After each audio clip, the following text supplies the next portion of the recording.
Hi everyone. So this is it's a different day for us, all right? So I've just tried to do this joint Facebook Live thing, and I'm hoping that I'll see Brandon being live again. And now I've checked. Apparently, I need to swipe it, and then it will come up. And let's see if it works this time. If not, it's fine. Let's see what we can do. So the reason why I wanted to have Brandon on the conversation is because we are talking about shame and embarrassment, which we were meant to talk about last week. And then I couldn't do a video just because of timing. So today we are combining the concept of shame and embarrassment with higher purpose. And Brandon is a phenomenal person and he can introduce himself. But as you guys are aware, we've got Disability Month and Disability Day tomorrow. And I'm super excited because I don't know how many of you know this, but Lily that works with me is a disabled and she's blind, and she's introduced me to a completely new world. And she's been an absolute lifesaver for me from a personal point of view. And what she's done is, as part of our launch of our Surge tool, which is a sports tool, she connected us with the South African Paralympic team, and Brandon is part of that team. And a few years ago, Brandon can tell his own story, hopefully, but a few years ago, Brandon, when he was 60 years old, had a gymnastic accident and he's paralyzed. But he is a phenomenal leader. He's a phenomenal sportsman, and subsequently, they've started. Here's Brandon, sorry, let me just see, bring them on camera. Yes, I can do that.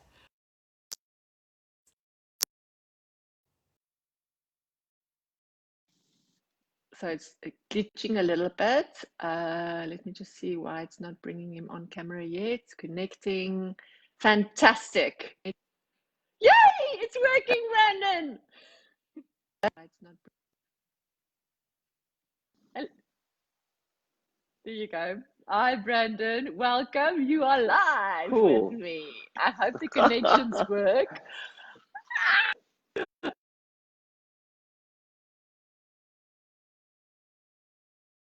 I forgot to put my notifications off. I was just starting to tell them about you and your stuff. So would you mind sharing your story about how you got here and how you guys started the foundation? Because it would be so cool if people can actually hear your story live.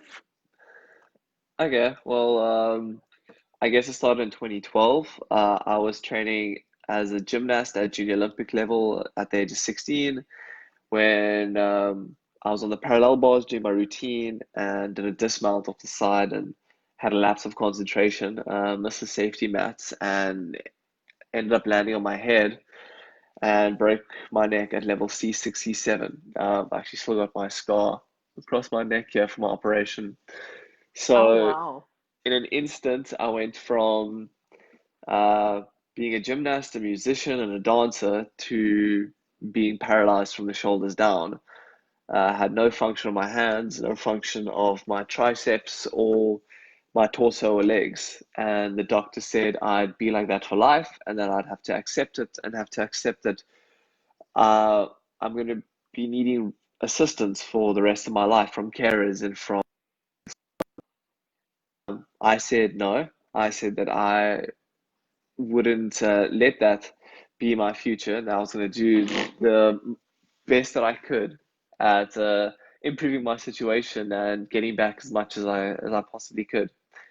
And if you fast forward about a year later, the end of 2013, I was lucky enough to raise enough funds to go to America for rehabilitation for 6 weeks to a place called the Shepherd Center in Atlanta, Georgia. And I did roughly about 3 hours of training, 5 days a week of outpatient rehabilitation. Really intensive, really advanced for 6 weeks. And after doing tests after my return, we found 20 to 70% muscle function increase, um, which is more than most people can say just after 6 weeks. And I continued that same program after returning back to Cape Town and saw further improvements. And after a bit of time, kind of realized that, if I've benefited so much from this program and from all the opportunities that I've had, how can others improve themselves and their situation if they were exposed to similar opportunities and similar rehabilitation programs? So in 2015, after slowly introducing some individuals onto the program, we we started up the Walking with Brandon Foundation and registered it as a non-profit organization. And we now offer the first of its kind advanced outpatient or rehabilitation program to people with disabilities of all sorts, strokes, spinal cord injuries, traumatic brain injuries, amputees, you name it. So people come to us in their final phase of rehab, and we help them get back into society, help them with their further recovery, help them get into things like sports, and it's it's changed people's lives. It's changed my life, and since 2015, we have grown tenfold. And a year ago, we opened up our first facilities called the Therapy and Beyond Center, um, grown from which was just me now to almost 200 people on the program, all seeing major signs of recovery, some walking, some gaining back small improvements. But if if it's the first time you've been able to hold a cup of coffee in 5 years, that's a big improvement for you.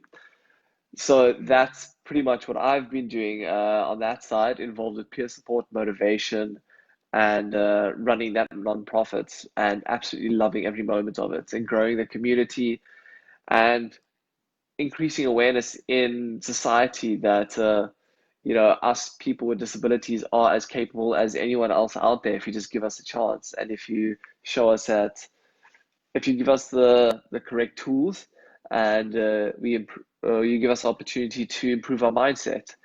And me personally, in 2015, I also looked at para athletics, got back into sports. I looked at field and track events, and 3 years ago, I decided to specialize in wheelchair racing.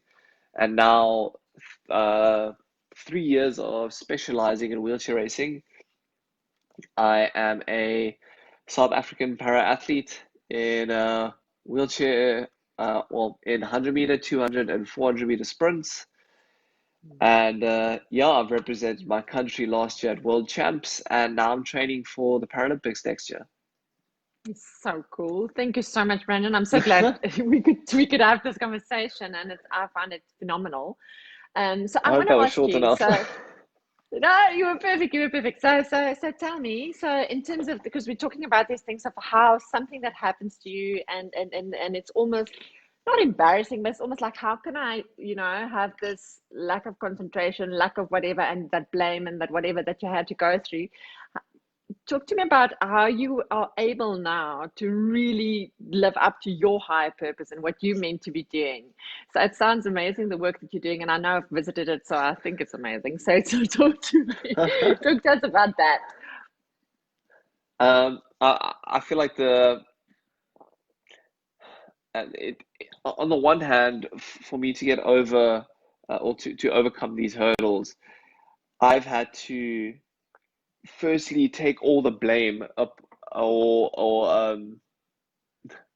to take all the blame firstly upon myself, and not throw Mm, blame onto anyone else. So I mm, will never throw blame on my coach for not yes, being there to catch me.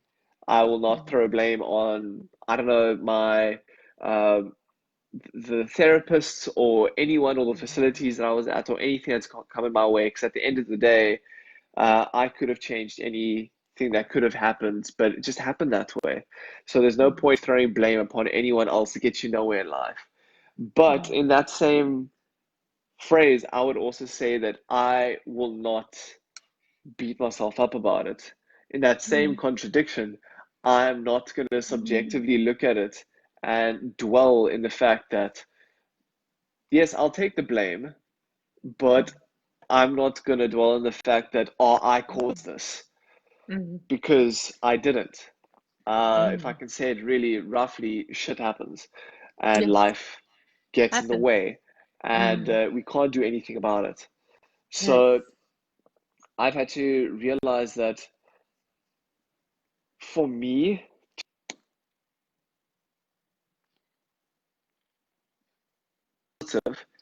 and to give myself more purpose, uh, I've had to look at it in the sense that I've got to give that happening, or Mm. this whole life change, I've had to give that a purpose.